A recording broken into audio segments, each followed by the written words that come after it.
So along the same lines of switching the flies in your presentation, how do you weight your rig? Do you use weighted flies? Do you attach split shot? And how do you vary that weight as you've been struggling and need to find something else that's working? So, very good question. In the water column, I will adjust. So, to answer the question quickly, I adjust the weight of the fly by simply using flies that have weights that are already tied into the fly, whether it's a hot bead on the nose, Mm-hmm. a porcelain bead that has a little bit of weight to it, or a wrapped shank with lead around before you tie it. You wrap the shank with lead and then tie around it. Or you use a dumbbell eye, that kind of thing. Any type of weight that's built into the fly is highly effective. And of course, you can vary the weight of the fly by simply tying them with different weights, right? I mean, you go to your fly box and you look and you say, I tied this one with a really heavy weight, or I've got this one that's sort of mid.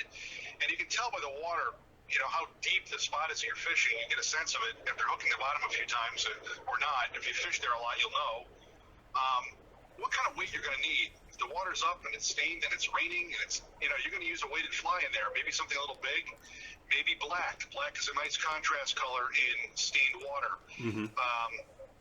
The one color I can tell you, and before I lose my thought on it, is chartreuse. Browns and salmon in the fall love chartreuse. So if you haven't put a chartreuse woolly bugger on yet, and you're on the creek fishing, you better get one on and see what's going on. Even a chartreuse estes egg, with a little bit of a bead on the front of it. I'll tie these estes eggs and put a brass bead on the front. They don't know the difference. They just see a clump of chartreuse green estes coming down. They don't really eye up the bead piece so much, but that gives you that ability to get that fly down and kind of roll it along the bottom a little bit, and kind of microfish the stream and break it down into certain sections, Mm-hmm. without having to do a big long drift or a big long swing. Of course, you're not going to swing an egg pattern, but you can kind of, Euro nymph or nymph fish with that estes egg. You break the creek down into small little sections where those fish are in front of you, and chartreuse is the color. But so I'll use weighted egg patterns. I use everything I use is generally weighted. I will use a non-weighted streamer and or fly if I want to suspend the fly in front of the fish in the water column a little longer. And I'll know that as I fish these conditions and get a sense of having used a weighted fly, having worked the bottom, maybe the fly is moving by the fish's head too quickly. I can't keep it there long enough. I'll go to something less weighted or no weight at all where I can actually cast it downstream, maybe mend that fly so it suspends a little bit in the water column in front of that fish's nose, and I give it a little twitch with the rod tip or a lift with the rod tip and kind of keep it there in the space in front of them with a series of mending the line that is, and lifting the rod or jigging or twitching, and that kind of puts some more salsa or action on the fly, but yet keeps it in that same space. So a weightless fly can have its benefit if you know how to fish it and where to fish it and when. Mm-hmm. So are you completely avoiding split shot at all costs? The answer to that is yeah. I mean, for the most part, yeah. I mean, there are times when I'll have a weighted fly in my bag and it's not weighted enough, Mm-hmm. and I'll put two strategies I use. I have beads that I use 6 millimeter only. Anything bigger won't work. Anything smaller, they're not the right size. They got to be 6 millimeter.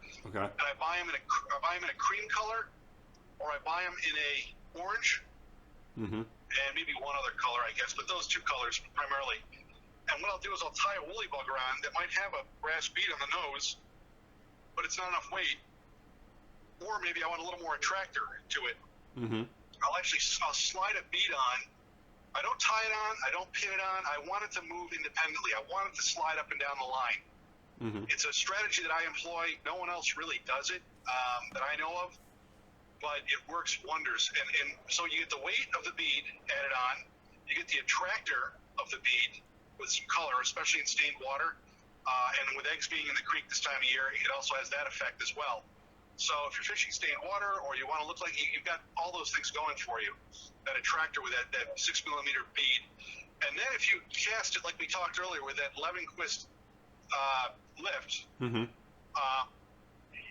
you start to get that fly bouncing and the bead bouncing independently of each other, right?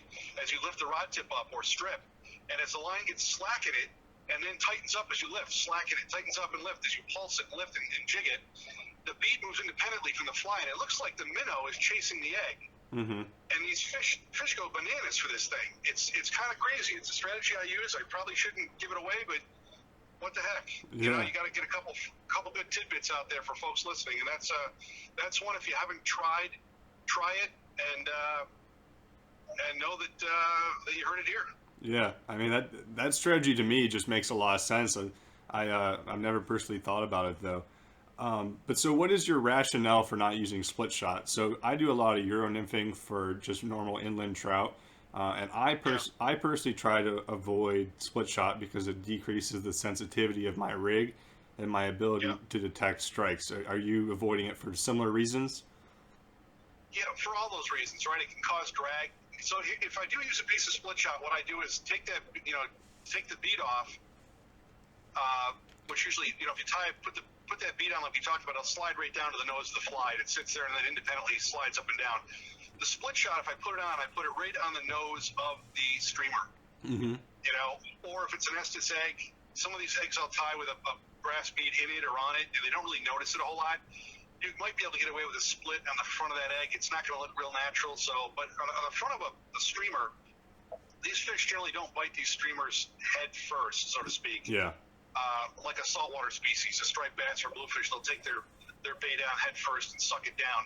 These things, they chase them, and they usually eat the minnows from the tail up to the head, generally. So they don't really get a good look at the head. It's kind of where I'm going with it. So if you put that piece of split on and run it right down to the nose of that fly and grip it good and tight, you'll get the weight you're looking for, you'll get the effect you're looking for, and it won't throw off all the things that were just about